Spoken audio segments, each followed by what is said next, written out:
Sorry if I seem a little stressed today during this video. I am, of course, trying to play through the latest Call of Duty campaign as fast as I can. Google says that it takes about 8 hours to beat it, and rumor has it now, with what the former PlayStation exec Shawn Layden just said in a recent Eurogamer interview, now they are going to make all Call of Duty campaigns roughly no more than 30 minutes long. I've also heard all Elder Scrolls games going forward are going to have a 2-hour cap to them, and even the last Final Fantasy VII game that should be coming out within the next year or two. Yeah, I've heard development costs are too high, so they are actually just going to make that game just a 10-minute cutscene. Alright, I'm obviously joking, I'm sarcastic, but it is kind of interesting here. So yeah, a former PlayStation executive named Shawn Layden was recently interviewed by Eurogamer, and he made some pretty interesting comments on the length of video games nowadays, specifically how they are correlated to rising development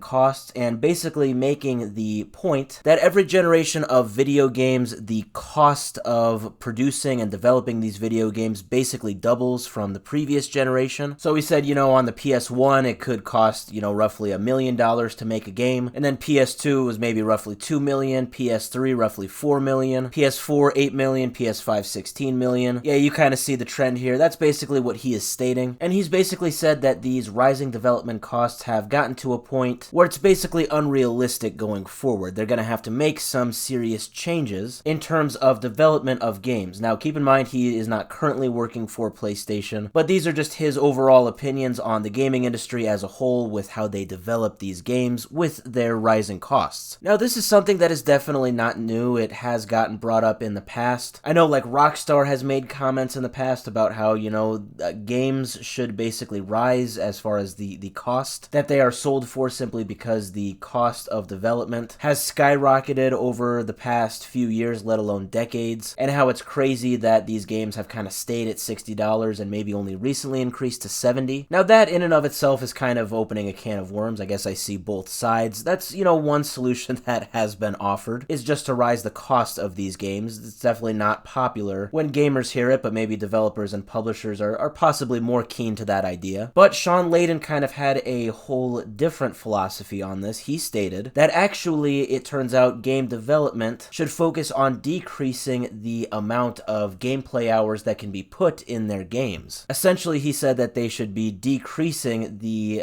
length of these games that they develop. So he basically said that a lot of this rising development cost has a lot to do with basically parts of games that end up being unused or unplayed by a lot of gamers. So like he used the example of like making it to the end of a video game. He said that, these whole video games are developed, from start to finish, but maybe only like half or 40% or 30% of the gamers that play it will actually reach the end. And he especially focused on the fact that, if you have a really long game, then that will only further be the case. Now, this by itself is quite a bit ridiculous, I have to say, just in my opinion. I think there are a ton of solutions to this, but I don't think that decreasing the length of video games just as a general rule of thumb is really going to fix the problem. Now, that being said, I think he did also make some pretty interesting points that I don't necessarily disagree with. First, he made the point that gamers maybe from a decade or two ago had a lot of time but didn't have a lot of money, so they wanted to get more bang for their buck on video games in terms of the amount of time you can put into it. This I can personally attest to. I see what he's saying as far as like, you had more time, especially, back then when we were all kids, it seems like. Yeah, no responsibilities, no jobs,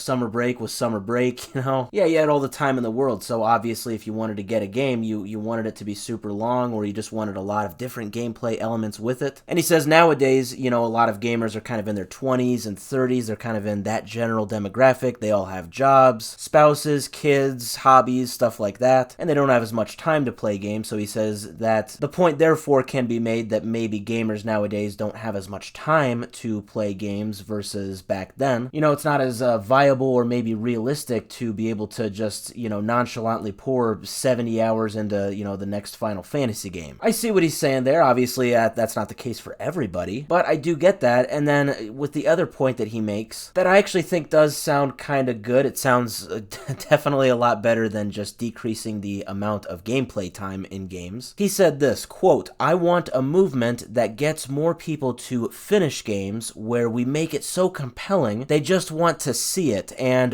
where it's not so onerous, they don't have to spend 3 months doing it. Although that is kind of vague, I do actually kind of see where he's coming from there. Sometimes shorter isn't necessarily worse. I always go for the whole thing of like, quality over quantity, so, whether it's a long or a short game, I guess I just want it to be good, and I don't think that's outrageous. I think most people would probably agree. But, I will say he does bring up a good point. Gamers today versus gamers a decade or two ago, it seems like they just don't have as much time because, the real world has set in. People are now in their 20s and 30s who maybe 10, 20 years ago had, way more time and less responsibilities. I just don't think that decreasing the amount of time that you can pour into a game, or really just however long a game is necessarily the solution. That's one thing I very much disagree on, that he seems to try to make as a point. But like I said, I don't think he's necessarily, crazy with everything he's saying here. I suppose gaming should definitely address the problem of gamers maybe having less time to play games, and obviously, probably more importantly, the rising development cost of games still also very much needs to be addressed. I don't have the magic end-all be-all solution, but I don't think just making games shorter is it.